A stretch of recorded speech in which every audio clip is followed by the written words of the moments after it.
ഇഷ്ടമല്ലായിരുന്നു രേണുസുധീനെ. ഇവരുടെ റീൽസ് ഒക്കെ കണ്ടി not interested കൊടുത്തിട്ട് കയറുന്ന ആളായിരുന്നു ഞാൻ. നിവിൻ ഷാനവാസ് ഇഷ്യൂല് പ്രവീണിന്റെ പേര് അവിടെ ആദ്യം പറയുന്നുണ്ട്. ഞാനൊരു ടച്ചി പേഴ്സൺ അല്ല ബേസിക്കലി. അപ്പോൾ ആദ്യത്തെ 2 ദിവസം എനിക്കത് കുറച്ച് അൺകംഫർട്ടബിൾ ആയിരുന്നു. ഇവര് വീട്ടിൽ കേട്ടാൻ കൊള്ളില്ലല്ലോ. അത് ഭയങ്കര ഷോക്കിംഗ് ആയിരുന്നു. ലാലേട്ടനടക്കം പറയുന്ന ഒരു കാര്യമുണ്ട്, ഞാൻ വീട്ടിൽ കേട്ടില്ല, എനിക്ക് LGBT കമ്മ്യൂണിറ്റി നോർമലൈസ് ചെയ്യാൻ പറ്റില്ല, മോൻ ഇൻഫ്ലുവൻസ് ആവും, ഇങ്ങനെയുള്ള പല പല കാര്യങ്ങളും തിരിച്ചു ചോദിക്കുന്ന സമയത്ത് ലക്ഷ്മിക്ക് ആൻസർ ഇല്ല. ലക്ഷ്മിക്ക് ആ ഒരു ഹെയ്റ്റ് എങ്ങനെയെങ്കിലും വെളിയിൽ കൊണ്ടുവരണം, അല്ല അവരോട് ഒപ്പോസ് ചെയ്ത് നിൽക്കാൻ എന്തെങ്കിലും കയ്യിൽ വേണം. അതൊന്നും ലക്ഷ്മിയുടെ ഇല്ല. പക്ഷേ എവിടുന്ന് ഉള്ളൊരു 4-5 പോയിന്റ് മാത്രം പിന്നെ പറഞ്ഞുകൊണ്ടിരിക്കും. പിന്നെ ചലഞ്ചേഴ്സ് വന്ന് ഇങ്ങനെയൊക്കെ ആയപ്പോഴത്തേക്ക് ഭയങ്കര സപ്പോർട്ട്, ഉൾട്ടയായ സിറ്റുവേഷൻ. അനുമോള് ഈ പറഞ്ഞ ഒരു അലിഗേഷൻ ആയിട്ട് വരുന്നു. ആളുടെ ഒരു സ്ട്രാറ്റജിയുടെ പാർട്ടാണ് ഈ ഒരു കരയുന്നതായിരിക്കും. കാരണം അനുമോൾക്കൊരു ലക്ഷ്യമുണ്ട്, ആ കപ്പ് എടുക്കുക എന്നുള്ളത് ആളുടെ ലക്ഷ്യമാണ്. ഹോണസ്റ്റ് ആയിട്ട് ഗെയിം കളിക്കുന്നത് ഭയങ്കര ഹോണസ്റ്റ് ആണ് അവര്. നൂറ പലതും ആദ്യം ഞാൻ വെച്ചാൽ നൂറ ഒരു ഗെയിമർ ആണോ എന്നുള്ളത് തോന്നിയിട്ടില്ല. പക്ഷെ പിന്നെ നൂറ ഒരു ഓണസ്റ്റ് ഗെയിമർ, മാനിപ്പുലേറ്റ് ചെയ്യുന്ന ഗെയിമറാണ്. ഷാനവാസിന് ഒരു ചെറിയ ഗ്യാങ് ഉണ്ട്. മസ്താനിയുടെ ഒരു ഗെയിം എങ്ങനെയായിരുന്നു? ബാഡായിട്ട് ഗെയിം കളിക്കുമ്പോൾ എന്നാൽ മുന്നും പിന്നും നോക്കാതെ സംസാരിക്കുന്നു. ഇതൊരു ഗെയിം ഷോ ആണെങ്കിൽ കൂടെ ഇറങ്ങി കഴിയുമ്പോൾ ഇവർക്കൊരു ലൈഫുണ്ട്, ഇവരുടെ ഫാമിലി ഉണ്ടെന്നൊന്നും ചിന്തിക്കാതെ പറയുന്നു. അപ്പോൾ ലാസ്റ്റ് വീക്ക് അപ്പാനി വിക്റ്റ് ആയപ്പോൾ മസ്താനി ഭയങ്കരമായിട്ട് സെലിബ്രേറ്റ് ചെയ്തു. അപ്പാനിയോട് സംസാരിച്ചു, മസ്താനിയോട് സംസാരിച്ചു. ഈ ടോപ്പ് 5 വന്നെന്ന് പേഴ്സണൽ ഒരു ആഗ്രഹം ഉണ്ടാവുമല്ലോ ആരെങ്കിലൊക്കെ. ഒന്ന് അനീഷ് വരും, അക്ബർ വരും. Hi hello viewers, welcome to your show untold with Ajin. ഇന്ന് നമ്മുടെ കൂടെ കുറച്ച് അൺടോൾഡ് സ്റ്റോറീസ് പറയാനുള്ളത് Bigg Boss season 7 wild card ആയിട്ട് വന്നിട്ടുള്ള പ്രവീണാണ്. So let me welcome Praveen. Hi. Thank you Ajin, thank you so much. ഈ ശരിക്കും ഒരാളുടെ എവിക്ഷൻ കണ്ടിട്ട് നമുക്ക് പേഴ്സണലി ഭയങ്കരമായിട്ട് സങ്കടം വരുന്നത്, അല്ലെങ്കിൽ അതിനപ്പുറം നമുക്ക് ഭയങ്കരമായിട്ട് ഒരു അമ്പരപ്പ് ഉണ്ടാവുന്നുണ്ട്. ഇയാൾ എന്തുകൊണ്ട് ഇയാൾ എന്നുള്ളൊരു ചോദ്യം പ്രവീൺ ഇപ്പോഴാ ചോദ്യം ഉണ്ട്. ചോദ്യം മാത്രമല്ല, ഷോക്ക് ഇപ്പോഴും എനിക്കുണ്ട്. കാരണം ഞാനും അന്ന് നിങ്ങൾ നോക്കിയാൽ മതി, എൻ്റെ ഡ്രസ്സ് ഭയങ്കര ഒരു കാഷ്വൽ ഡ്രസ്സിലായിരുന്നു. എവിക്റ്റ് ആവുക എന്ന് പറഞ്ഞാൽ ഞാൻ കുറച്ചും കൂടെ ഒത്തിരി ഫാൻസി ഡ്രസ് ഇട്ട് ഇറങ്ങേണ്ട ആളായിരുന്നു. പക്ഷെ ഇത് ലാലേട്ടനൊരു കാര്യം ചോദിക്കുന്നു, ഞാൻ റെസ്പോണ്ട് ചെയ്തുകൊണ്ടിരിക്കുമ്പോഴാണ് പെട്ടെന്ന് സംഭവിക്കുമെന്ന് ചോദിച്ചുകൊണ്ടിരിക്കുമ്പോൾ റെസ്പോണ്ട് ചെയ്യുമ്പോൾ പെട്ടെന്ന് പറയുമ്പോൾ എൻ്റെ ഷോക്ക് നിങ്ങൾ വീഡിയോയിൽ നോക്കിയാലും കാണാം. അത് കഴിഞ്ഞ് ഇറങ്ങി പിന്നെ ആ ഒരു ഷോക്ക് ഇപ്പോഴും ഉണ്ട്. ഇപ്പോൾ എല്ലാവരും ഒത്തിരി പേര് മൊബൈൽ നമ്പറൊക്കെ കണ്ടുപിടിച്ച് വിളിക്കും. അവരെല്ലാവരും പറയുന്നത് തന്നെ, ഞങ്ങൾ ഒട്ടും എക്സ്പെക്ട് ചെയ്തില്ല, നല്ലപോലെ ഗെയിം കളിക്കുമായിരുന്നു, എന്താ വന്നതെന്ന് അറിയില്ല എന്ന് പറയുന്നത്. ആ ഷോക്കിലാണ് ഞാൻ. ഇപ്പോൾ ലൈഫിൽ എന്തൊക്കെ ചേഞ്ച് ഉണ്ടായിട്ടുണ്ട് after Bigg Boss? After Bigg Boss ഭയങ്കര ചേഞ്ച് ഉണ്ടായിട്ടുണ്ട്. എവിടെ ഇറങ്ങിയാലും ഒത്തിരി ആൾക്കാരുടെ സ്നേഹം.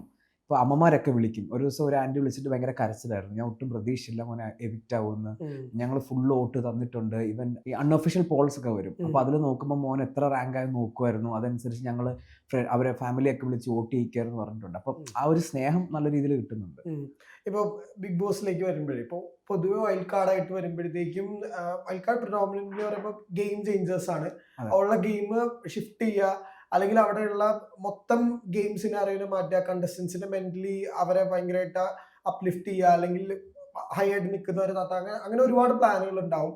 ശരിക്കും നിങ്ങൾ 5 പേരും അല്ലെങ്കിൽ വൈൽഡ് കാർഡ്സിന് എന്തായിരുന്നു അവിടെ ഒരു ബേസിക് പ്ലാൻ ഐഡിയ ഉണ്ടായിരുന്നു? ഞങ്ങൾക്ക് നേരത്തെ അറിയത്തില്ലായിരുന്നു, ഞങ്ങൾക്ക് അങ്ങോട്ടും ഇങ്ങോട്ടും. പക്ഷെ അകത്ത് കയറിയപ്പോൾ എല്ലാവരുടെയും ഒരൊറ്റ മോട്ടീവ് ഉള്ളായിരുന്നു, ഗ്രൂപ്പുകളെ പൊളിക്കുക എന്നുള്ളതായിരുന്നു. അതിന് മുമ്പ് വരെ നിങ്ങൾ ശ്രദ്ധിച്ചു കഴിഞ്ഞാൽ ചെറിയ ചെറിയ ഗ്രൂപ്പായിട്ടിരുന്ന ആൾക്കാർ ഞങ്ങൾ കയറി കഴിഞ്ഞ് 1-2 ദിവസം കഴിഞ്ഞ ശേഷം ഒരൊറ്റ വലിയ ഗ്രൂപ്പായി. ചെറിയ ചെറിയ ഗ്രൂപ്പുകൾ എല്ലാവരും ഒന്നിച്ചു. എന്നിട്ട് വൈൽഡ് കാർഡ്സ് എന്താ ചെയ്യാൻ പോകുന്നത്. അതുപോലെ ബിഗ് ബോസിന്റെ ടീമിന്റെ സൈഡിൽ നിന്നായാലും ഒരു പണി തന്നിട്ടുണ്ടായിരുന്നു, തുണി വേഴ്സസ് പണി എന്ന് പറഞ്ഞ ടാസ്ക്. അപ്പോൾ അവർക്ക് ബിഗ് പണി കിട്ടും, സ്മോൾ പണി കിട്ടും, മീഡിയം പണി കിട്ടും. അപ്പോൾ ഈ പണി കിട്ടാതിരിക്കാനും ഞങ്ങളെ എങ്ങനെ പൊളിക്കണം എന്ന് വെച്ചിട്ട് അവരൊരു ഗ്രൂപ്പായി. സോ അതൊരു ഞങ്ങൾക്ക് ഭയങ്കര നല്ല ഇതായിട്ട് തോന്നുന്നുണ്ട്. പിന്നെ അതേപോലെ തന്നെ കുറേ ബിഗ് പ്ലെയേഴ്സ് ഉണ്ടായിരുന്നു, അവർ കുറച്ച് വീക്കായി പോയി. അക്ബർ, ഷാനവാസ്, ഇവരെല്ലാം ഞങ്ങൾ ചെന്നതിന് ശേഷം കുറച്ചൊരു വീക്കായി പോയി, കുറച്ച് നല്ല രീതിയിൽ വീക്കായി. കാരണം അവർ രണ്ടുപേരും അങ്ങോട്ടും ഇങ്ങോട്ടും ഒരു നായകൻ വില്ലൻ രീതിയിലാണ് നിന്നത്. പക്ഷെ ഇടയ്ക്ക് ഞങ്ങളുടെ കയറിയിട്ടുള്ള ആ ഒരു ഗെയിം വന്നപ്പോഴത്തേക്ക് അവർ കുറച്ചൊന്നും സൈഡ് ലൈൻ ആയിപ്പോയി. ഈ ബിഗ് പണിയുടെ കാര്യം പറഞ്ഞിട്ടുണ്ടെങ്കിൽ ഇപ്പൊ അക്ബർ ക്യാപ്റ്റൻസി ടാസ്കിലേക്കും നിങ്ങൾ മത്സരിക്കാൻ പാടില്ല എന്നുള്ളതായിരുന്നു നിങ്ങൾ കൊടുത്ത ഏറ്റവും വലിയ ഇത്. അതുപോലെ തന്നെ അനീഷിന്റെ കാര്യത്തിലും ശരിക്കും അതിൽ രണ്ട് എക്സ്ട്രീമുകൾ ആളുകൾ പറയുന്നുണ്ട്. ഒന്ന് അനീഷിന്റെ കാര്യത്തിലാണ് പറയുന്നത്. ശരിക്കും അനീഷിന് അങ്ങനെ ഒരു ടാസ്ക് കൊടുക്കേണ്ട കാര്യം ഉണ്ടായിരുന്നു തോന്നുന്നുണ്ട്. അല്ല, ഞങ്ങൾ മനഃപൂർവ്വം കൊടുത്തത്. കാരണം ആ വീട്ടിൽ ഞങ്ങൾക്കറിയാം, ഇതിന് ലൈവ് ഒക്കെ കണ്ട സമയത്ത് മനസ്സിലായത്, ഇവർ പറയുന്നുണ്ട് വൈൽഡ് കാർഡ്സ് വരുമ്പോൾ ആരെയാണോ ഏറ്റവും കൂടുതൽ അറ്റാക്ക് ചെയ്യുന്നത് അവർക്ക് വെളിയിൽ ഒന്നെങ്കിൽ പോസിറ്റീവ് ആയിരിക്കും അല്ലെങ്കിൽ നെഗറ്റീവ് ആയിരിക്കും. സ്ട്രോങ്ങസ്റ്റ് പ്ലെയേഴ്സിനെ മാത്രമേ വൈൽഡ് കാർഡ്സ് അറ്റാക്ക് ചെയ്യത്തുള്ളൂ എന്ന് പറഞ്ഞു. ഞങ്ങൾ അതനുസരിച്ച് തന്നെയാണ് റാങ്ക് ചെയ്യാൻ പറഞ്ഞപ്പോഴൊക്കെ കുറച്ചൊന്ന് മാറ്റി കൊടുത്തത്. കാരണം വെളിയിലത്തെ ഇൻഫർമേഷൻ കംപ്ലീറ്റ്ലി കൊടുക്കാൻ വേണ്ടിയല്ലല്ലോ നമ്മൾ ചെല്ലുന്നത്, അവരെ ഒന്ന് കൺഫ്യൂസ്ഡ് ആക്കണം. അതേപോലെ തന്നെ അനീഷിന് കൊടുത്തതിന്റെ മെയിൻ റീസൺ, അനീഷ് അവിടെ ഗ്രൂപ്പായിട്ട് കളിക്കുന്ന ഒരാളല്ല, ബാക്കി എല്ലാവരും ഗ്രൂപ്പ് കളിച്ച് നോമിനേറ്റ് ചെയ്യുന്ന ഒരാളാണ്. അപ്പൊ അനീഷിനെ മാത്രം ഇപ്പൊ ഫോർ എൻ എക്സാമ്പിൾ ഞാനത് അക്ബറിന് കൊടുത്തു. അക്ബറിന് ഇൻഫ്ലുവൻസ് ചെയ്യാൻ ബാക്കി ആൾക്കാരെ നോമിനേഷനിൽ. വേറെ സനീഷ് അങ്ങനെ ബാക്കിയുള്ളവരുടെ ഇൻഫ്ലുവൻസ് ചെയ്ത് കളിക്കുന്ന ഒരാളല്ല. അപ്പം അവന്റെ ഏറ്റവും വലിയൊരു സ്ട്രോങ് ഒരു പില്ലർ എന്ന് പറഞ്ഞാൽ ആ ഒരു നോമിനേഷൻ പവറാണ്. അതെടുത്ത് കളയുമ്പോൾ ആൾക്ക് പറ്റില്ല. അതിന്റെ ഫ്രസ്ട്രേഷൻ ഭയങ്കരമായിട്ടുണ്ടായിരുന്നു ആൾക്ക്. പിന്നെ അത് കഴിഞ്ഞ് വന്ന നോമിനേഷനിലായാലും ഒറ്റയ്ക്ക് എഴുന്നേറ്റ് എന്ന് പറയാൻ നോക്കുക, അങ്ങനെയൊക്കെ നോക്കുന്നുണ്ട്. സോ ഐ ഫീൽ ലൈക്ക് ഞങ്ങൾ ചെയ്ത് നല്ലൊരു കാര്യമായിട്ട് ഫീൽ ചെയ്യുന്നു ആസ് എ ഗെയിം. അക്ബറിന്റെ കാര്യത്തിൽ ഡെഫിനറ്റ്ലി, കാരണം അക്ബറിനെ എപ്പോഴും ശ്രദ്ധിച്ചാൽ മതി. അക്ബറിന്റെ പേഴ്സണാലിറ്റി എല്ലാവരെയും ഒന്ന് നേതൃത്വം നടത്തണം, കുറച്ചുകൂടെ എല്ലാവരിലും ടോപ്പിൽ നിൽക്കണം, ഞാൻ ആയിരിക്കണം സെന്റർ ഓഫ് അട്രാക്ഷൻ എന്ന് ഫീൽ ചെയ്യുന്ന ഒരാൾ അക്ബർ. അപ്പോൾ അക്ബറിനെ സംബന്ധിച്ച് വേറെ എവിടെ ലൈവിലും പറഞ്ഞിട്ടുണ്ട്, എനിക്ക് ക്യാപ്റ്റൻ ആവണം എന്ന് എൻ്റെ ഏറ്റവും വലിയ ആഗ്രഹം, ഞാൻ എന്നിട്ട് കാണിച്ചു കൊടുക്കുക അങ്ങനെയെന്നുള്ളത്. സോ അവർക്ക് അത്ര ആഗ്രഹമുള്ള ഒരാളുടെ ഒരു സാധനം വെട്ടിക്കളഞ്ഞു കഴിഞ്ഞാൽ അവരുടെ കോൺഫിഡൻസ് പോകും. അത് ഞങ്ങൾ പറയുന്ന സമയത്ത് തന്നെ അക്ബറിന്റെ ഫേസിൽ അത് ഭയങ്കര എക്സ്പ്രസീവ് ആയിരുന്നു, പക്ഷെ എനിക്കത് പോയല്ലോ എന്നുള്ളത്. എന്നിട്ട് ബെഡ്റൂമിൽ വരുമ്പോഴും പറയുന്നുണ്ട്, എൻ്റെ ഏറ്റവും വലിയ ആഗ്രഹമായിരുന്നു ക്യാപ്റ്റൻ ആവാന്നുള്ളത്, അത് നിങ്ങൾ കൊണ്ട് കളഞ്ഞില്ല എന്നുള്ളത്. ആ രണ്ട് മൂവ് എനിക്ക് നല്ലതായിട്ട് തോന്നിയിട്ടുള്ളൂ. തിരിച്ചറ്റാക്ക് പ്രതീക്ഷിച്ചിരുന്നു ഹൗസ്മേറ്റ്സിന്റെ വൈൽഡ് കാർഡ്സിന് ഒരു അറ്റാക്ക് ശരിക്കും? ഓ ഡെഫിനറ്റ്ലി, അത് ആദ്യ ദിവസം തന്നെ പ്രതീക്ഷിച്ചു. പക്ഷെ എനിക്ക് കിട്ടിയത് ആര്യൻ ഞാൻ ടാസ്ക് ചെയ്തുകൊണ്ട സമയത്ത് നിങ്ങൾ പുവർ വൈൽഡ് കാർഡ്സ് ആണ്, കൊള്ളില്ല, നിങ്ങളുടെ ഗെയിം കൊള്ളില്ല എന്ന് പറഞ്ഞു വന്നു. അങ്ങനെയാണ് ആര്യൻ എന്നെ ട്രിഗർ ചെയ്തു. ദെൻ എനിക്ക് കിട്ടിയൊരു ഒരു ഓപ്പർച്യൂണിറ്റി ആയിട്ട് ഞാനും തിരിച്ച് നല്ലപോലെ പറഞ്ഞിട്ടുണ്ടായിരുന്നു. അപ്പം അവരുടെ ട്രിഗർ നമ്മൾ ആദ്യമേ പ്രതീക്ഷിച്ചു, പക്ഷെ ആദ്യം വന്ന് അറ്റാക്ക് ചെയ്തത് ആര്യനാണ്. പിന്നെ ബാക്കി എല്ലാവരും വന്നിട്ടുണ്ടായിരുന്നു. ഈ പൊതുവെ ഇപ്പോ വൈൽഡ് കാർഡ്സ് ചെന്നൊരു സിനാരിയോ എന്ന് പറയുമ്പോൾ ഗെയിം ഭയങ്കര ഹോട്ട് ടോപ്പിക് ആവുന്ന ടൈമിലേക്കാണ് നിങ്ങൾ ചെല്ലണത്. നിങ്ങൾ ചെന്ന ഒരു 2-ാം ദിവസം 3-ാം ദിവസം കഴിയുമ്പോഴത്തേക്കും അനുമോള് ഈ പറഞ്ഞ ഒരു അലിഗേഷൻ ആയിട്ട് വരുന്നു. ആ അലിഗേഷനെക്കാളും കൂടുതൽ അവിടെ ഏറ്റവും കൂടുതൽ ചർച്ച ചെയ്ത് ആരിന്റെയും ജിസൈലിന്റെയും ഒരു ഫ്രണ്ട്ഷിപ്പ്, അല്ലെങ്കിൽ അവര് മ്യൂച്വലി എടുക്കുന്ന ഡിസിഷൻസ് ഉണ്ട്. ഇപ്പം ഫോർ എക്സാമ്പിൾ ഇപ്പോൾ ലേറ്റസ്റ്റ് എപ്പിസോഡിലാണെങ്കിലും ഇപ്പോൾ റെനയ്ക്ക് ഭയങ്കര അൺകംഫർട്ടബിൾ ഉണ്ടാക്കിയ കേസിൽ ജിസൈൽ ആരിനെ ഭയങ്കരമായിട്ട് ഡിഫെൻഡ് ചെയ്യുന്നുണ്ട്. എല്ലാവരും ആരിനെ അഗെയിൻസ്റ്റ് പറയുമ്പോൾ ജിസൈൽ എന്ന് പറയുന്നത് ഹീസ് എ കൂൾ ഗൈ. അപ്പം പുറത്തുള്ള ഒരു ചോദ്യമാണ്, അതായത് നാളെ ഒരാളെ ഫിസിക്കൽ അസോൾട്ട് ചെയ്താലും ജിസൈൽ ആരിനെ ഡിഫെൻഡ് ചെയ്യില്ല എന്നുള്ളത്. നിങ്ങൾക്ക് ശരിക്കും ഈ പറഞ്ഞ ഹോട്ട്സ്മിറ്റ്സ് തമ്മിലുള്ള ഒരു ബോണ്ടിങ്ങിനെ കുറിച്ചിട്ട് ശരിക്കും എന്താ പറയാനുള്ളത്? അത് ആര്യനും ജിസൈലും മാത്രമല്ല, ആ വീട്ടിൽ പല ആൾക്കാരും തമ്മിൽ നമ്മൾ എത്ര ഗെയിം കളിക്കാൻ ചെന്നാലും നമുക്ക് ചില ആൾക്കാരായിട്ട് പെട്ടെന്ന് കണക്ട് ആവും. ഫോർ എക്സാമ്പിൾ അഭിലാഷ് ഉനീൽ, അങ്ങനെ ആദില നൂറയുടെ കൂടെ തന്നെ നമ്മുടെ അനുമോൾ ഇങ്ങനെ വരുന്നുണ്ട്. ആ സമയത്ത് അവരുടെ അലയായിട്ടുള്ള ആളെ ഡിഫെൻഡ് ചെയ്യുന്നതാണ്. പിന്നെ ആ ഒരു ഗെയിമിൽ നമ്മൾ കുറച്ച് ദൂരം പോകണമെങ്കിൽ നമുക്ക് കുറച്ച് ഫ്രണ്ട്ഷിപ്പും കാര്യങ്ങളൊക്കെ വേണം. ഇല്ലാതെ എല്ലാവരെയും ടാർഗറ്റ് ആയിട്ട് കണ്ടു കഴിഞ്ഞാൽ നമുക്ക് ചിലപ്പം ലോങ്ങർ റണ്ണിൽ ആ ഗെയിം ഓടത്തില്ല. സോ അതുകൊണ്ട് ആ ഒരു അലയൻഷിപ്പ് നല്ലതാണെന്ന് എനിക്ക് തോന്നുന്നു. അപ്പൊ ശരിക്കും ഈ പറഞ്ഞു കഴിഞ്ഞാൽ നമ്മൾ എപ്പോഴും ബിഗ് ബോസ് പോകുമ്പോഴത്തേക്ക് ഒരാളുടെ ഏറ്റവും വലിയ പ്രാർത്ഥന പരിചയമുള്ള ആരും ഉണ്ടാവരുത് എന്നുള്ളതാണ്. പ്രവീൺ അങ്ങനെ ആരെങ്കിലും പരിചയമില്ലായിരുന്നു? ഇല്ല, എനിക്കതിൽ ആരെയും പരിചയമില്ലായിരുന്നു. എനിക്കത് ബിഗ് ബോസിൽ കയറുന്നതിന് മുമ്പ്, വീടിനകത്ത് കയറുന്നതിന് മുമ്പ് ചോദിച്ചിരുന്നു പരിചയമുള്ള ആരെങ്കിലും ഉണ്ടോ. എനിക്ക് ആരെയും പരിചയമില്ലായിരുന്നു. ഈ പരിചയമുള്ളത് ഭയങ്കര പ്രശ്നം തോന്നിയിട്ടുണ്ടായിരുന്നു? ഓ ഡെഫിനറ്റ്ലി പരിചയമുള്ള പ്രശ്നമാണ്. കാരണം ജിഷിനും ഷാനവാസും പരിചയമുണ്ട്, ജിഷിനും അനുമോളും പരിചയമുണ്ട്. അപ്പൊ നമുക്ക് ഗെയിം കളിക്കുമ്പോൾ നമുക്കൊരു പേഴ്സണൽ കണക്ഷൻ ഉണ്ടെങ്കിൽ അത് അഫക്റ്റ് ആവും. പൊതുവെ വൈൽഡ് കാർഡ്സിന്റെ വിലയിരുത്തൽ, പൊതുവെ ഗെയിമിലേക്ക് പോണതിന് മുമ്പ് എന്തായിരുന്നു ഹൗസിനെ കുറിച്ചുള്ള ഒരു ധാരണ, എങ്ങനെയായിരിക്കണം എന്നതിനെ കുറിച്ച് ധാരണ? എനിക്ക് ഹൗസിനെ കുറിച്ച് ഒരു ധാരണ ഉണ്ടായിരുന്നു. ഈ ഗ്രൂപ്പിസം ഒന്ന് മാറ്റണം. പിന്നെ അവിടെ എനിക്ക് കുറെ ടാർഗറ്റ് ഉണ്ടായിരുന്നു. ഞാൻ എൻ്റെ എൻട്രി വീഡിയോയിലും പറഞ്ഞത് ഐ ഹാഡ് ഫ്യൂ ടാർഗറ്റ്സ്. അപ്പോൾ അവരെ എക്സ്പോസ് ചെയ്യണം, അങ്ങനെയൊക്കെ ആയിരുന്നു എൻ്റെ ഒരു പ്ലാൻ. പക്ഷെ അകത്ത് കയറി കഴിയുമ്പോൾ നമ്മൾ മനസ്സിലാക്കുന്നു അങ്ങനെയുള്ളവരല്ല, കുറച്ചുകൂടെ അവർക്ക് വേറൊരു സൈഡ് ഉണ്ടെന്ന്, കുറച്ചുകൂടെ, കാരണം അവരുമായിട്ട് കൂടുതൽ നമ്മൾ ഇടപഴകുമല്ലേ. അപ്പൊ അങ്ങനെ വന്നിട്ട് കുറെ പെർസ്പെക്റ്റീവ്സ് മാറിയിട്ടുണ്ട് എനിക്ക് ആൾക്കാരുമായിട്ട്. ഈ പുറത്തുള്ളൊരു ഗെയിം കണ്ടിട്ട് കയറുന്ന ആൾക്ക് കുറച്ചുകൂടി ഒരു ക്ലിയർ ഐഡിയ ഉണ്ടാവുമല്ലോ അവിടെയുള്ള ആളുടെ ഇമേജ്. അപ്പം അവര് വന്ന് പലതും ചോദിക്കുമല്ലോ, എങ്ങനെയാണ് എന്നെ പറ്റി, എന്താണ് പുറത്തുള്ള ഇംപ്രഷൻ, അങ്ങനെ ചോദിച്ചാൽ ആരെങ്കിലും ഉണ്ടോ? അയ്യോ, എല്ലാവരും ചോദിച്ചിട്ടുണ്ട്. എല്ലാവരും എനിക്ക് ആദ്യത്തെ 2-3 ദിവസം അതായിരുന്നു ഞാൻ ഫേസ് ചെയ്ത ഒരു പ്രശ്നം. കാരണം എല്ലാവരും വിളിക്കും, നമ്മളോട് ഭയങ്കര സ്വീറ്റ് ആയിരിക്കും, ഒരു 5 മിനിറ്റ് 10 മിനിറ്റ് നമ്മളെ കുറിച്ച് ചോദിക്കും, പേഴ്സണൽ കാര്യങ്ങളൊക്കെ എവിടുന്ന് എന്തെന്നുള്ളത്.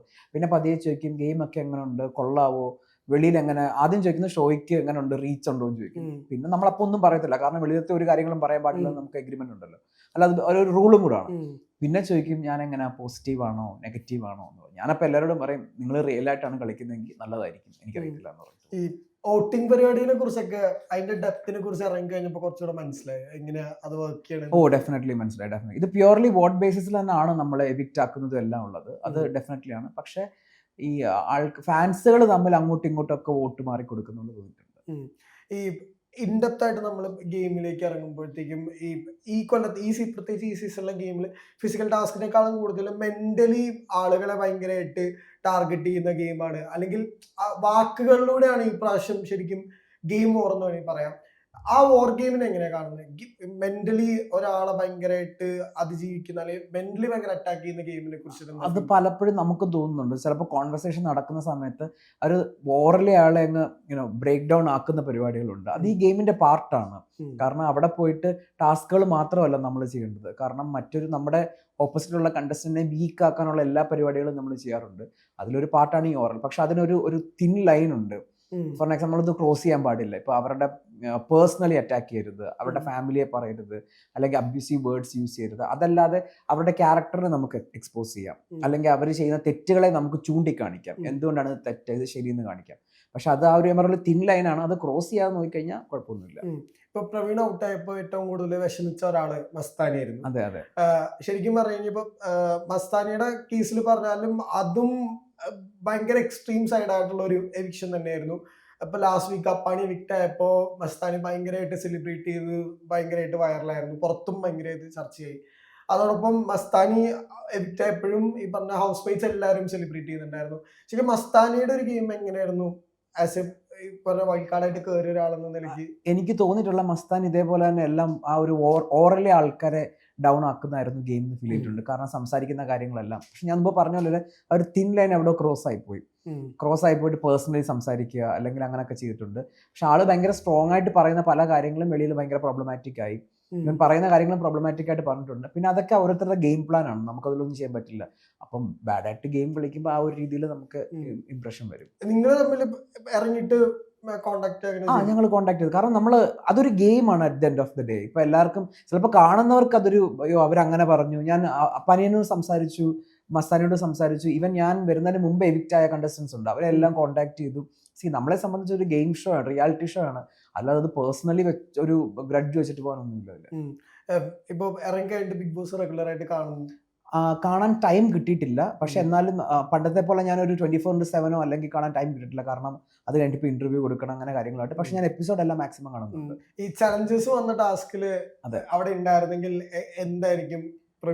ഡെഫിനറ്റ്ലി. കാരണം എനിക്ക് ഭയങ്കര മിസ് ചെയ്ത ഒരു ടാസ്ക് ആയിട്ട് ഫീൽ ചെയ്യുന്നുണ്ട് ചലഞ്ചസിന്. കാരണം ആ ഹോട്ടൽ ടാസ്ക് എന്ന് പറഞ്ഞാൽ എല്ലാ ബിഗ് ബോസിന്റെ ഒരു കോർ എലമെന്റ് ആണ് ഹോട്ടൽ ടാസ്ക്. അപ്പോൾ വരുമായിരുന്നു നമുക്ക് ഡെഫിനറ്റ്ലി കുറെ ക്യാരക്ടേഴ്സ് കിട്ടിയത്. എന്നെ സംബന്ധിച്ച് എനിക്ക് ഈ ക്യാരക്ടേഴ്സ് ആയിട്ടൊക്കെ അഭിനയിക്കാൻ ഭയങ്കര ഇഷ്ടമാണ്. ഇപ്പൊ നിങ്ങൾ നൂതില ചെരുപ്പ് ഫാക്ടറി ടാസ്കിന്റെ ഇടയ്ക്ക് ഞങ്ങൾക്ക് സർക്കസ് തന്നത്. എനിക്കൊരു ഭാരം ചുമക്കുന്ന കഴുതെന്ന് പറയുമ്പോൾ ഞാൻ ആലോചിക്കുന്നത് രാവിലെ മുതൽ പിന്നെ എനിക്കൊന്നും ചെയ്യാനില്ല. അപ്പോഴേ ഞാൻ ജസ്റ്റ് അനുവിനോട് പറഞ്ഞു നമുക്ക് ജോലി ചോദിക്കുന്നവരായിട്ട് പോവാം, ഞങ്ങളപ്പോൾ ഒരു ഭാര്യയും ഭർത്താവുമായിട്ട് വന്നു, അങ്ങനെയൊക്കെ ചെയ്യാൻ ഇഷ്ടമുണ്ട്. അപ്പോൾ ആ ക്യാരക്ടർ സ്വിച്ച് വരാനായിട്ടുള്ള നമുക്കൊരു ഓപ്പർച്യൂണിറ്റി കിട്ടിയില്ല എന്നുള്ള വിഷമമുണ്ട്. ലാലേട്ടന്റെ എപ്പിസോഡ് വരുമ്പോൾ പൊതുവേ ഹൗസ് മേറ്റ്സിൽ ഉണ്ടാവുന്ന ചർച്ചകൾ എന്തൊക്കെയായിരിക്കും? അത് ഭയങ്കര ടെൻഷനാണ്. കാരണം നമുക്ക് യൂഷ്വലി ഉള്ള ടൈമിനെക്കാട്ടി മുമ്പേ ലാലേട്ടന്റെ എപ്പിസോഡ് ഷൂട്ട് തുടങ്ങുമായിരിക്കും. ഷൂട്ട് നമുക്കൊരു ടെൻഷനാണ്, ഇപ്പോൾ ലാലേട്ടൻ എപ്പോൾ വരും, ഇപ്പോൾ എന്തായിരിക്കും സംസാരിക്കാൻ പോകുന്നത്. പിന്നെ അതിലുപരി ലാലേട്ടൻ അന്നിടുന്ന വീക്കെൻഡ് കോസ്റ്റ്യൂംസ് ഉണ്ട്, അതിപ്പോൾ എന്താന്ന് കാണാൻ എല്ലാവരും ഭയങ്കര ക്യൂരിയസ് ആയിരിക്കും. നിങ്ങൾ ശ്രദ്ധിച്ചാൽ ഇപ്രാവശ്യം ആളൊത്തിരി നല്ലൊരു വെറൈറ്റി കോസ്റ്റ്യൂംസുമായിട്ടൊക്കെ വരുന്നത്. പിന്നെ ലാലേട്ടന്റെ മൂഡ് എങ്ങനെ ആയിരിക്കും, മൂഡ് ആസ് ഇൻ ലൈക്ക് എന്തായിരിക്കും പറയാൻ പോകുന്നത്, ദേഷ്യത്തിലായിരിക്കുമോ, അതെല്ലാം പേടിച്ച് വരച്ചാൽ നമ്മൾ അവിടെ ഇരിക്കുന്നത്. ഈ അനുമോളെ ഇത്ര അധികം ആ ഒരു കേസില് ലാലേട്ടൻ വന്ന എപ്പിസോഡിൽ ഭയങ്കര അധികം അനുമോളെ അറ്റാക്ക് ചെയ്യുന്നുണ്ടായിരുന്നു, അല്ലെങ്കിൽ പുറത്തും ഈ പറഞ്ഞ പോലെ വലിയ രീതിയിൽ ചർച്ചയായിട്ടുള്ള ഒരു എപ്പിസോഡായിരുന്നു. ശരിക്കും അനുമോളായിട്ട് വലിയ രീതിയിൽ സൗഹൃദം ഉള്ള ആളും കൂടിയാണ് ഹൗസിനുള്ളിൽ. ശരിക്കും അനുമോളുടെ ഗെയിമിനെ കുറിച്ച് രണ്ട് തരത്തിലുള്ള അഭിപ്രായങ്ങളുണ്ടല്ലോ, പുറത്തും അകത്താണെങ്കിലും പുറത്താണെങ്കിലും. ശരിക്കും അനുമോളുടെ ഗെയിമിനെ എങ്ങനെയാണ് കാണുന്നത്? അനുമോൾ ആസ് എ ഗെയിമർ ഒരു ഗുഡ് ഗെയിമറാണ്. കാരണം അനുമോൾക്കൊരു ഒരു ലക്ഷ്യമുണ്ട്, ആ കപ്പ് എടുക്കുക എന്നുള്ളത് ആളുടെ ലക്ഷ്യമാണ്. ആളുടെ ഒരു സ്ട്രാറ്റജിയുടെ പാർട്ടാണ് ഈ ഒരു കരയുന്നതായിരിക്കാം, അല്ലെങ്കിൽ ആള് റിയൽ ആണെന്ന് ഫീൽ ചെയ്തിട്ടുണ്ട്. കാരണം എനിക്ക് പേഴ്സണലി അനുമോളെ അറിയില്ല വെളിയിലുള്ള കാര്യങ്ങൾ, പക്ഷെ വെളിയിലുള്ള കുറെ പേര് പറഞ്ഞിട്ടുണ്ട് അനുമോൾ ഇങ്ങനെ തന്നെയാണ് വെളിയിലൊന്നും. പക്ഷെ അകത്ത ആൾക്ക് ഇങ്ങനെ വിഷമം വരുമ്പോൾ വിഷമം കാണിക്കാറുണ്ട്, ദേഷ്യം വരുമ്പോൾ ദേഷ്യം കാണിക്കാറുണ്ട്. പിന്നെ at the end of the day എനിക്ക് ഫീൽ ചെയ്യുന്നത് ഞാനായാലും നമ്മുടെ ക്യാരക്ടറിന്റെ ഒരു കുറച്ചും കൂടി ഒരു 2x ഇട്ട് ആ വീടിനകത്ത് നിൽക്കത്തുള്ളൂ. കാരണം എങ്കിൽ മാത്രമേ നമുക്ക് കുറച്ചുകൂടെ വിസിബിലിറ്റി വരത്തുള്ളൂ. സോ അവിടെ കാണിക്കുന്ന എല്ലാം പാർട്ട് ഓഫ് ദ ഗെയിം ആയിട്ട്. ശരിക്കും ഇങ്ങനെ ആലോചിച്ചിട്ടുണ്ട് അനുമോളിൽ എന്തുകൊണ്ട് ഇത്രയും ആളുകൾ ഹൗസിന്റെ ഉള്ളിൽ എതിർക്കാൻ കാരണം എന്ന് ആലോചിച്ചിട്ടുണ്ടോ? അതിന് മെയിൻ ഒരു റീസൺ ആയിട്ട് എനിക്ക് ഫീൽ ചെയ്തിട്ടുണ്ട് അനുമോൾ പറയുന്ന പല കാര്യങ്ങളും. ചിലപ്പോൾ ഒരു പ്രോബ്ലമാറ്റിക് ആയിട്ട് തോന്നുന്നുണ്ട്. പിന്നെ ആൾക്ക് എനിക്കൊന്ന് ഒറ്റപ്പെടുന്ന എന്നുള്ളൊരു ഒരു സ്ട്രാറ്റജി ഇല്ലേ, അതെവിടൊക്കെയോ അറിഞ്ഞോ അറിയാതെ വർക്കൗട്ട് ആയി പോയിട്ടുണ്ട്. അതാണ് റീസൺ ആയിട്ട് ഫീൽ ചെയ്തത്. ഇപ്പം ആളുകൾ പലതരത്തിൽ പറഞ്ഞിട്ടുള്ള ഒരു സംഭവമാണ്, അല്ലെങ്കിൽ ബിഗ് ബോസിന്റെ എന്നും ഈ പറഞ്ഞ ന്യൂ നോർമൽ കോൺസെപ്റ്റിലേക്ക് എപ്പോഴും എത്തിച്ചിട്ടുള്ള കാര്യമാണ് LGBTQ കമ്മ്യൂണിറ്റിയുടെ ബേസ് ചെയ്തിട്ടുള്ള കണ്ടസ്റ്റൻസുകളും അവരെ സപ്പോർട്ട് ചെയ്യുന്നവരും അല്ലാത്തവരും ഹൗസിനുള്ളിൽ വരെ ഇവർ തമ്മിലും എപ്പോഴും ഹൗസിന്റെ ഉള്ളിൽ വെച്ചിട്ടും രണ്ടഭിപ്രായങ്ങളുടെ പേരിൽ ക്ലാഷുകൾ ഉണ്ടായിട്ടുണ്ട്. അപ്പോൾ ഈ പ്രാവശ്യവും അങ്ങനെ വന്നപ്പോഴും ലക്ഷ്മി ഒരു കാര്യം പറയുന്നുണ്ടായിരുന്നു, അത് അവിടെ വെച്ച് പലരും ഏറ്റെടുത്തിട്ടില്ല. പക്ഷെ എന്നാൽ വീക്കെൻഡ് എപ്പിസോഡിൽ വലിയ രീതിയിൽ ചർച്ച ചെയ്യും, പുറത്തും ആളുകൾ വലിയ രീതിയിൽ അത് ഏറ്റെടുക്കുന്നു. ഇപ്പൊ ലാലേട്ടനടക്കം പറയുന്ന ഒരു കാര്യമുണ്ട്, ഞാൻ വീട്ടിൽ കയറ്റുള്ളൂ എന്ന് പറയുന്നുണ്ട്. ശരിക്കും അതിൽ പ്രവീണിനോട് അഭിപ്രായം ചോദിച്ചിട്ടുണ്ടായിരുന്നു. ശരിക്കും എന്താ ആ മൊത്തം സിനാറിയോനെ നോക്കുമ്പോൾ? ഒന്നാമത്തെ കാര്യം വെച്ചാൽ ലക്ഷ്മി കയറി, ഞങ്ങൾ ഒരുമിച്ച് വയൽക്കാടായിട്ട് കയറിയത്. കയറി ഒരു 2 മണിക്കൂർ ഞങ്ങൾക്കുള്ള ഡ്രസ്സ് വന്നതിന് ശേഷം ഞാൻ ജസ്റ്റ് അവിടെ ഇങ്ങനെ ഒന്ന് അറിയാനായിട്ട് നമ്മൾ വീടൊന്ന് എക്സ്പ്ലോർ ചെയ്യുന്ന ടൈമിൽ ഞാൻ അപ്പുറത്ത് കേൾക്കുന്നുണ്ട്, ലക്ഷ്മി ഇങ്ങനെ പറയുന്നുണ്ട്, എൻ്റെ മോൻ ഇത് കണ്ടു കഴിഞ്ഞാൽ ഇൻഫ്ലുവൻസ് ആവും, എനിക്കിത് നോർമലൈസ് ചെയ്യാൻ പറ്റില്ല എന്ന്. കയറി ഒരു 2.5 മണിക്കൂറിനുള്ളിൽ. അപ്പൊ ഞാൻ നോക്കുമ്പോൾ അതിലെ നൂറേനോട് ആദ്യം ഒരു 2.5-3 മണിക്കൂറിൽ നടക്കുന്ന ഒരു conversation, if I'm not like wrong. അപ്പം ഞാനത് ചെന്നിട്ട് കയറി എന്താണെന്ന് അറിയാനായിട്ട് ചോദിച്ചു. അപ്പോൾ പറയുന്നുണ്ട്, ലക്ഷ്മി പറയുന്നുണ്ട്, എനിക്ക് LGBTQ കമ്മ്യൂണിറ്റി നോർമലൈസ് ചെയ്യാൻ പറ്റില്ല.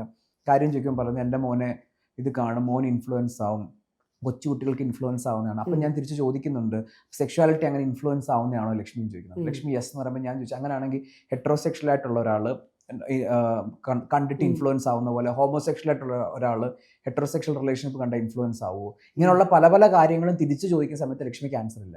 ലക്ഷ്മിക്ക് ആകെ ഒരു 4-5 സ്റ്റേറ്റ്മെന്റ് മാത്രം പഠിച്ചു വെച്ചിട്ടുണ്ട്. ആ 4-5 സ്റ്റേറ്റ്മെന്റ്സ് മാത്രമാണ് പിന്നെയും പറഞ്ഞുകൊണ്ടിരിക്കുന്നത്. അപ്പൊ തന്നെ എനിക്ക് മനസ്സിലായി അകത്തൊന്നുമില്ല, ജസ്റ്റ് എന്തോ ഒരു ഇല്ലാത്ത ഒരു പ്രിറ്റൻഷ്യസ് ആയിട്ട് വന്നിട്ട് ഇല്ലാത്ത ഒരു പെർസോണ കാണിക്കുക, ഞാൻ ഇതാണ്, ഞാൻ ഹോമോഫോബിക് ആണ്, ഞാൻ ഇതിനെതിരാണെന്ന് കാണിക്കാൻ വേണ്ടി കാണിക്കുന്ന ഫീൽ ചെയ്തിട്ടുണ്ട്. ഇത് മാത്രമല്ല, പല കോൺവെർസേഷനിലും ലക്ഷ്മി ഈ ഒരു 4-5 പോയിന്റ്സ് മാത്രമേ പറയാറുള്ളൂ. നമ്മൾ ഒരു കാര്യത്തെക്കുറിച്ച് സംസാരിക്കുമ്പോൾ നമുക്ക് ഡെപ്ത് ആയിട്ടൊരു നോളജ് വേണം.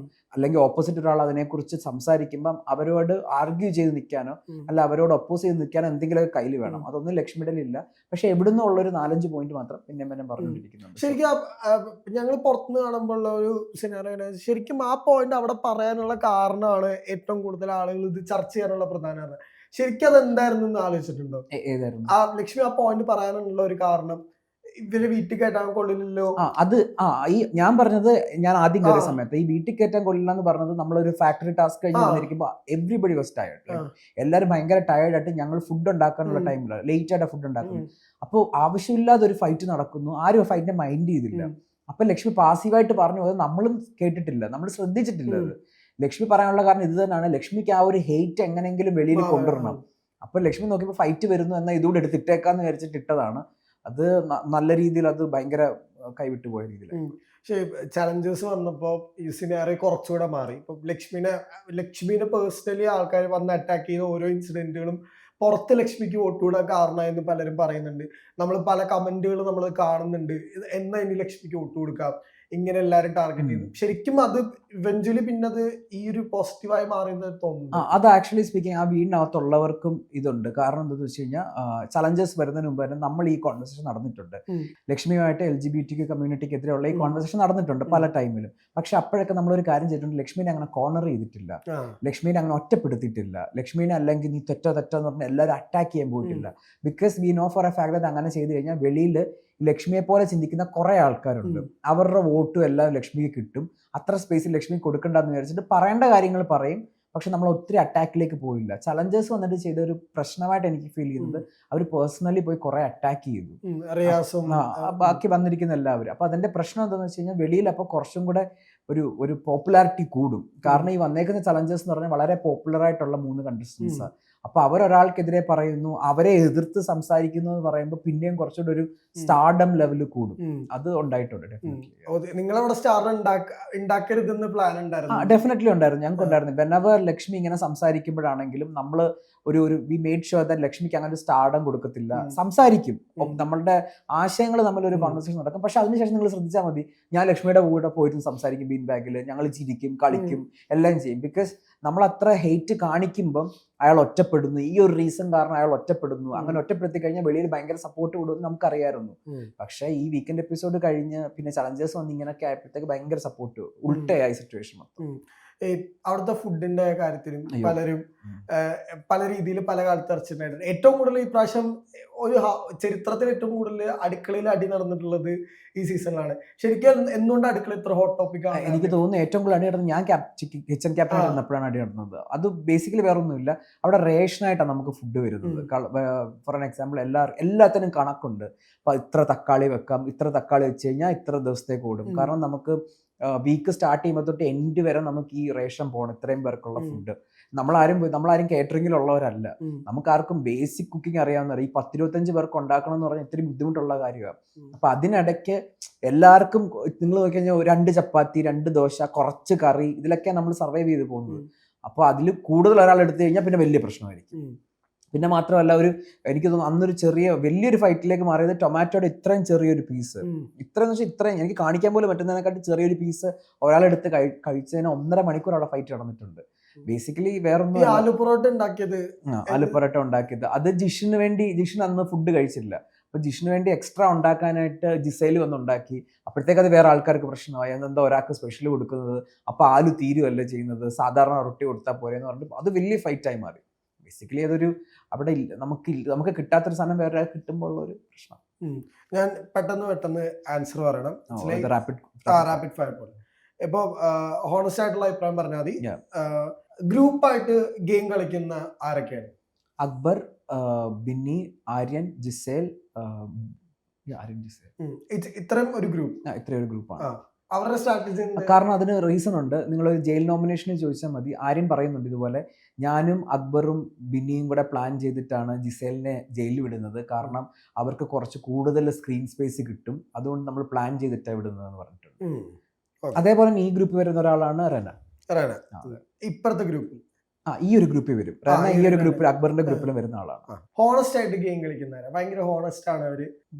അതിലെനിക്ക് നൂറെ തോന്നുന്നുണ്ട്. കാരണം നൂറ പലതും ആദ്യം ഞാൻ വെച്ചാൽ നൂറ ഒരു ഗെയിമർ ആണോ എന്നുള്ളത് തോന്നിയിട്ടില്ല. പക്ഷെ പിന്നെ നൂറ ഒരു ഓണസ്റ്റ് ഗെയിമർ. ഇവര് തമ്മിലുള്ള ഒരു ഇക്വേഷൻസ് എങ്ങനെയാണ് ആസ് എ ഗെയിമേഴ്സ് രണ്ടുപേരും? അവർ ഇൻഡിപെൻഡന്റ് ഗെയിമേഴ്സ് ആണ് ടു ബി ഓണസ്റ്റ്. നമ്മളത് അവർ ഒറ്റ ഗെയിമറായിട്ട് കയറിയെങ്കിലും അവർ സ്പ്ലിറ്റ് ആയതിനു ശേഷം രണ്ടുപേരും ഇൻഡിപെൻഡന്റ് ആയിട്ടാണ് കളിക്കുന്നത്. അത്ര ഇൻഫ്ലുവൻസ് നൂറ, ഡെഫിനറ്റ്ലി നൂറ. കാരണം നൂറ ഓരോ ഗെയിം കളിക്കുന്നത് എടുക്കുന്ന കാര്യങ്ങളൊക്കെ കാണുമ്പോൾ ഒരു ടാസ്ക് ഉണ്ടായിരുന്നു, തൊപ്പി ടാസ്കിൽ 3 ഇത് കിട്ടുമായിരുന്നു. അതിന്റെ അപ്പോഴൊന്നും ഞാൻ വിചാരിച്ചത് നൂറ ഒരെണ്ണമെങ്കിലും ഒരാൾക്ക് കൊടുക്കുമെന്ന് വിചാരിച്ചു. നോമിനേഷൻ ഫ്രീയും നോമിനേറ്റ് ചെയ്യാനുള്ള പവർ 2 ഉണ്ട്. ഫാമിലി വീക്ക് മാത്രം ഒരാൾക്ക് കൊടുത്തു. ഈ 2 എണ്ണം ബിഗ് ബോസ് പറഞ്ഞു ഒരെണ്ണം കൊടുക്കാന്ന് പറഞ്ഞാലും 2ഉം നൂറ എടുത്തു. അത് ഭയങ്കര ഷോക്കിംഗ് ആയിപ്പോ. കാരണം ആസ് എ ഗെയിമർ ഞാൻ പോലും അത് ചെയ്യുമെന്നുള്ളത് ചിന്തിച്ചിട്ടുണ്ട്. അൺഡിസേർവിംഗ് ഗെയിമർ ആരാ വന്നു പക്ഷെ അവർ ഗെയിം കളിക്കാതെ പോയിട്ടുണ്ട് അല്ലെങ്കിൽ ഗെയിം കളിച്ചിട്ടില്ല? ഇപ്പൊ എനിക്ക് തോന്നുന്നത് സബുമാനാണ്. കാരണം ആൾക്ക് അവിടെ വന്നതിന് ശേഷം പ്രത്യേക ഒരു സ്ട്രാറ്റജി അറിയത്തില്ല. ആൾ എന്തിനാ അവിടെ വന്നേന്നുള്ളത് ആൾക്കും അറിയത്തില്ല. ഞങ്ങൾ പലപ്പോഴും വീണത്ത് കാണാറില്ല ആളെ. ആള് ചിലപ്പോൾ ബീൻ ബാഗിന്റെ ഇടയ്ക്ക് എവിടെയെങ്കിലും കാണും, അല്ലെങ്കിൽ ഏതെങ്കിലും ഒരു കോർണറിൽ കാണും. ഇപ്പൊ എന്തെങ്കിലും നിങ്ങൾ നോക്കിയാൽ മതി, അന്നൊരു തുണി വേഴ്സസ് പണി നടക്കുന്ന സമയത്തായാലും ബാക്കി ഞങ്ങൾ 4 വൈൽഡ് കാർഡ്സ് എന്തെങ്കിലുമൊക്കെ പറയുമ്പോൾ സൗമൻ ഒന്നും വിടത്തില്ല. സൗമൻ സേ സംതിങ് എന്ന് പറഞ്ഞാലും പക്ഷെ അത് ആളുടെ അതൊരു നേച്ചറാണ്. അയാളൊരു ചിൽ പേഴ്സൺ. അനീഷ് പറഞ്ഞൊരു കാര്യമുണ്ടല്ലോ, 15 മിനിറ്റ് വിലപ്പെട്ട സമയം കൊടുക്കും. അതെ 15 അല്ല, നിങ്ങൾ നോക്കുകയാണെങ്കിൽ ഞങ്ങൾ വേറെ വൈൽഡ് കാർഡ്സിന് ആർക്കും കിട്ടാത്ത ഒരു ഇതും കിട്ടിയിട്ടുണ്ട്. 30 മിനിറ്റ് കിട്ടിയിട്ടുണ്ട്, 2 ടാസ്ക്. ഒരെണ്ണം 15 മിനിറ്റ് എന്താണെന്ന് പ്രൂവ് ചെയ്യാനും പിന്നെ ഒരു 15 മിനിറ്റ് ചിരിപ്പിക്കാനുള്ള ടാസ്ക് കൊടുത്തിട്ടുണ്ട്. അത്രയും കൂടെ കൊടുത്തിട്ടും ആള് ഗെയിമിലേക്ക് ഇറങ്ങി വരുന്നില്ല. പുഷപ്പ് ചെയ്തിട്ട് പിന്നെ ലാലേട്ടനായാലും ഇടയ്ക്കിടയ്ക്ക് ക്ലൂ കൊടുക്കുന്നുണ്ട്. മോനെ നീ ഇവിടെ വന്നിട്ട് എന്തായി, ഇനി എത്ര നാളൊക്കെ മോനെ എന്നൊക്കെ പറയുമ്പോൾ നമുക്ക് മനസ്സിലാക്കണം ഗെയിം കളിക്കണം. പക്ഷെ എനിക്ക് ആളുടെ ഒരു പേഴ്സണാലിറ്റി അതാണ്.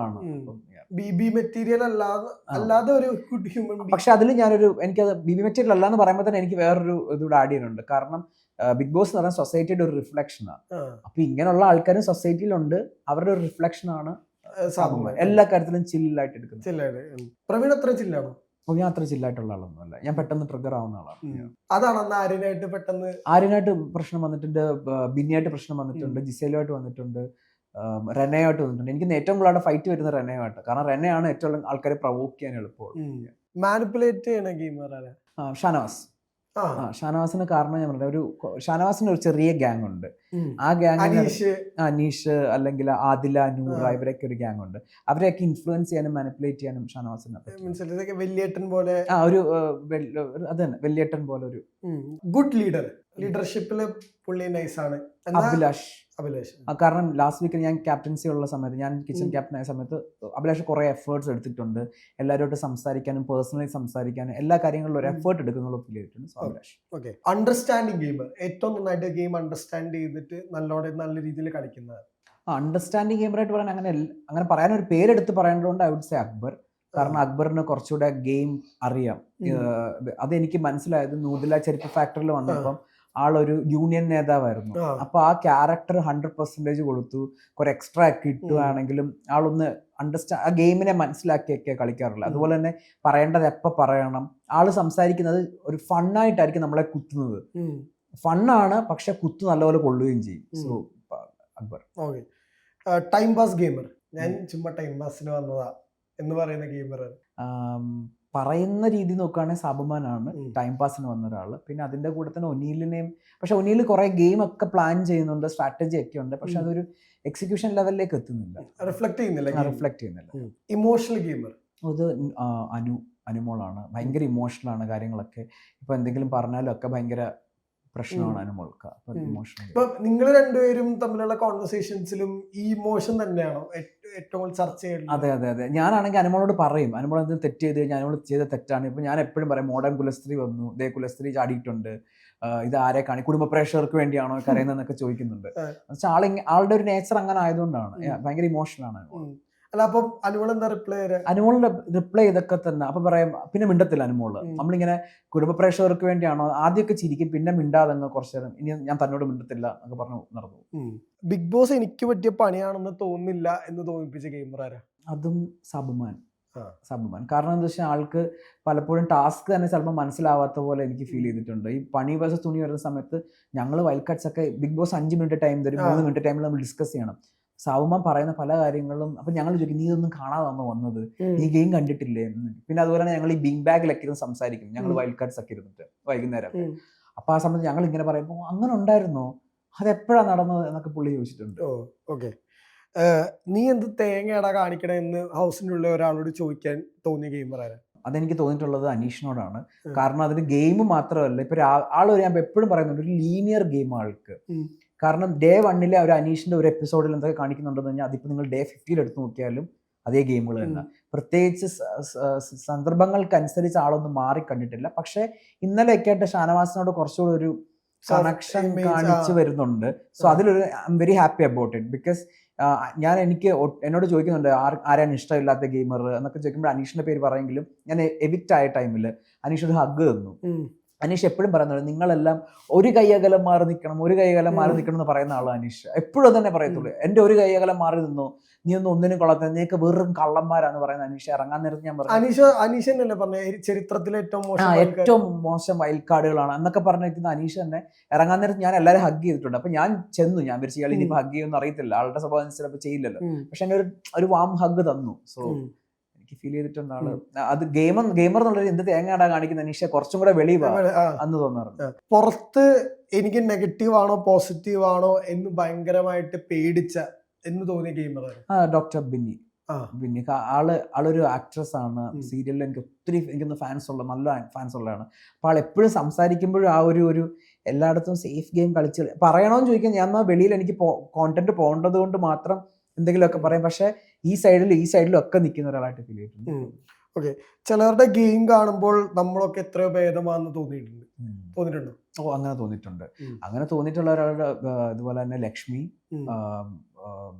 സാബുമാൻ എനിക്ക് അങ്ങനെ ഫീൽ ചെയ്തിട്ടുണ്ട്. കാരണം അവർ പറയുന്ന പല കാര്യങ്ങളും നോക്കും ഭയങ്കര പ്രോബ്ലമാറ്റിക് ആയിട്ട് ഒരാളെ അഫക്റ്റ് ചെയ്യുന്ന രീതിയിൽ. ലക്ഷ്മിയുടെ അങ്ങനെ തന്നെ ഒരു പേഴ്സണലി അഫക്റ്റ് ചെയ്യുന്നു, എന്നാൽ മുന്നും പിന്നും നോക്കാതെ സംസാരിക്കുന്നു. ഇതൊരു ഗെയിം ഷോ ആണെങ്കിൽ കൂടെ ഇറങ്ങി കഴിയുമ്പോൾ ഇവർക്കൊരു ലൈഫുണ്ട്, ഇവരുടെ ഫാമിലി ഉണ്ടെന്നൊന്നും ചിന്തിക്കാതെ പറയുന്നു.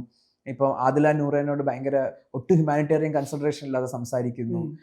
സാബുമാനെ നോക്കുമ്പം ഒരു ഗെയിമും കളിക്കാതെ ചിലപ്പോൾ എത്രയോ പേര് ആഗ്രഹിക്കുന്ന ഒരു സ്പോട്ടാണ് അത് അവിടെ വരിക എന്നുള്ളത്. അപ്പൊ അത് വേസ്റ്റ് ചെയ്ത് കളയുന്ന പോലെ. ഓക്കെ. ജീവിതത്തിൽ ബിഗ് ബോസിൽ നിന്ന് പഠിച്ച ഏറ്റവും വലിയ പാഠം ഡാഷാണ്? കുറച്ചും കൂടെ പേഷ്യൻസ് വേണം. ഒരു സിറ്റുവേഷനെ ഹാൻഡിൽ ചെയ്യുന്ന രീതി കുറച്ചും കൂടെ മെച്ചുവേർഡ് ആവണം. ഒരാളുടെ ഗെയിം കണ്ടിട്ട് അയാളെ അഭിപ്രായങ്ങളോട് തീരെ യോജിപ്പില്ല, അയാളോടും യോജിപ്പില്ല, പക്ഷെ അയാളുടെ ഗെയിം നന്നായെന്ന് തോന്നിയിട്ടുള്ള ആരാ? അക്ബർ. ആ. അക്ബറിന് തോന്നിയിട്ടുണ്ട്. കാരണം അക്ബറിന് ഒരു നെഗറ്റീവ് ഷെയ്ഡ് ഉണ്ടെങ്കിൽ തന്നെ അക്ബറിന് ഈ പറയുന്ന പല കാര്യങ്ങളും പ്രൊബ്ലമാറ്റിക് ആയിട്ട് ഫീൽ ചെയ്തിട്ടുണ്ട് ഗെയിമൊക്കെ. പക്ഷെ ആൾക്കാരെയൊക്കെ ഇൻഫ്ലുവൻസ് ചെയ്യാനും ഒരു കാര്യം പറയേണ്ട സമയത്ത് പറയാനും എല്ലാത്തിനും എൻ്റെ വോയിസ് ഇത്തിരി മേളിലേക്ക് വരണം എന്നുള്ള രീതി ചെയ്യുന്നത് അക്ബർ. കൂട്ടത്തിൽ ഏറ്റവും ഇമ്മച്ചുവർ ആയിട്ട് ഗെയിമിൽ അപ്രോച്ച് ചെയ്യുന്ന കണ്ടസ്റ്റന്റ് അത് റെന ഫാത്തിമ. വേറെ പ്രത്യേകിച്ച് കാര്യം കൊണ്ടല്ല, റെനയ്ക്ക് ആകെ ഒരു പ്രൊവോക്കിംഗ് സ്ട്രാറ്റജി ഉള്ള ആൾക്ക് വേറെ പ്രത്യേകിച്ചൊന്നും ആളുടെ ഒരു മനസ്സിലില്ല. പിന്നെ എപ്പോഴൊക്കെയോ സൈഡ് ലൈൻ ആയി പോകുന്നുണ്ട് ഈ ഒരു ബാക്കി ആൾക്കാരുടെ കൂട്ടത്തിൽ കൂടിയിട്ട്.